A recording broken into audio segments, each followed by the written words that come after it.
আচ্ছা, নেটফ্লিক্সের যত মুভি বা সিরিজ আছে সব চোখের পলকে ডাউনলোড করে ফেলা গেলে কেমন হতো?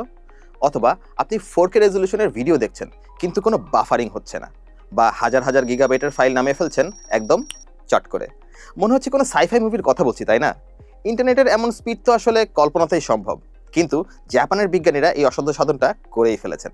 তাদের national institute of information and communications technology বা এনআইসিটি ইন্টারনেট স্পিডে রেকর্ড করেছে।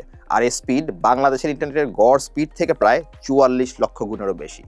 এনআইসিটি এর সঙ্গে এই রেকর্ড ব্রেকিং কাজে ছিল জাপানিজ মাল্টিন্যাশনাল কোম্পানি সুমিতামো ইলেকট্রিক। তারা ১ সেকেন্ডের মধ্যে ১.০২ পেটাবিট ডেটা পাঠাতে সক্ষম হয়েছে ১৮০০ কিলোমিটারেরও বেশি দূরত্বে, যা বাংলাদেশের টেকনাফ থেকে তেঁতুলিয়ার দূরত্বের প্রায় দ্বিগুণ। ১ পেটাবিট মানে কি পরিমাণ ডেটা জানেন তো? ১ পেটাবিট হলো ১০ লাখ গিগাবিট বা ১০০ কোটি মেগাবিট। কিন্তু এই মহাযজ্ঞ সম্ভব হলো কিভাবে? তারা এক বিশেষ ধরনের কেবল ব্যবহার করেছেন, যাকে বলা হচ্ছে 19 লাইন সুপার হাইওয়ে। সহজ করে বললে, যে ফাইবার অপটিক কেবল আমরা এখন দেখি তা যদি ১ লেনের হাইওয়ে হয়, ওই কেবলে আছে ১৯টি লাইন। শুধু তো রাস্তা থাকলেই হবে না, দ্রুত গতিতে চলতে গেলে বাহনও তো লাগবে। ডেটা ট্রান্সফারের ক্ষেত্রে অনেক সময় দূরত্ব বেশি হলে সিগন্যাল স্ট্রেংথ দুর্বল হয়ে যায়। সেটা যাতে না হয় সেজন্য অ্যাম্প্লিফিকেশন সিস্টেমও উন্নত করতে হয়েছে তাদের। আমরা এখন বাসা বা অফিসে যে ব্রডব্যান্ড ইন্টারনেট ব্যবহার করি তার স্পিড ৪০ থেকে ৬০ এমবিপিএস বা মেগাবিট পার সেকেন্ড। আর এই রেকর্ড ব্রেকিং ইন্টারনেটের স্পিড ছিল ১০০ কোটি এমবিপিএস। এই স্পিডে একই সময় লাখ লাখ 4K রেজলিউশনের ভিডিও দেখতে পারবেন। বড় বড় ভিডিও গেমও ডাউনলোড হবে এক নিমিষেই। প্রায় ৬ কোটির বেশি গান একসাথে ডাউনলোড করতে ১ সেকেন্ডেরও বেশি সময় লাগবে না।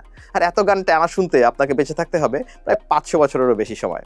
এত স্পিড মানে ভিডিও কল হয়ে যাবে সামনাসামনি বসে কথা বলার মতো, কোনো ল্যাগ থাকবে না। হেলথ কেয়ার সার্ভিসেসে বলা যায় বিপ্লব ঘটে যাবে। এমআরআই, সিটি স্ক্যান হবে ঢাকাতে, আর জনস হপকিন্সে বসে ডাক্তার তা একই সময় দেখতে পারবেন। হাজার হাজার কিলোমিটার দূর থেকে ডাক্তাররা রিয়েল টাইমে করতে পারবেন রোবোটিক সার্জারি। এআই দিয়ে মুহূর্তেই লাখ লাখ লোকের মেডিকেল ডেটা বিশ্লেষণ করে রোগ শনাক্ত করার প্রক্রিয়া হয়ে যাবে একেবারেই সহজ। দুর্যোগের ক্ষেত্রে উদ্ধারকর্মীরা ড্রোন ফুটেজ দেখে অবস্থা বুঝতে পারবেন এবং তাৎক্ষণিকভাবেই দ্রুত সিদ্ধান্ত নিয়ে নেমে পড়তে পারবেন জীবন রক্ষার কাজে। এছাড়াও ট্রাফিক ব্যবস্থা উন্নত হবে, ব্যবসা বাণিজ্যের ক্ষেত্রে বিশ্বব্যাপী আর্থিক লেনদেন হবে কোনো বিলম্ব ছাড়াই।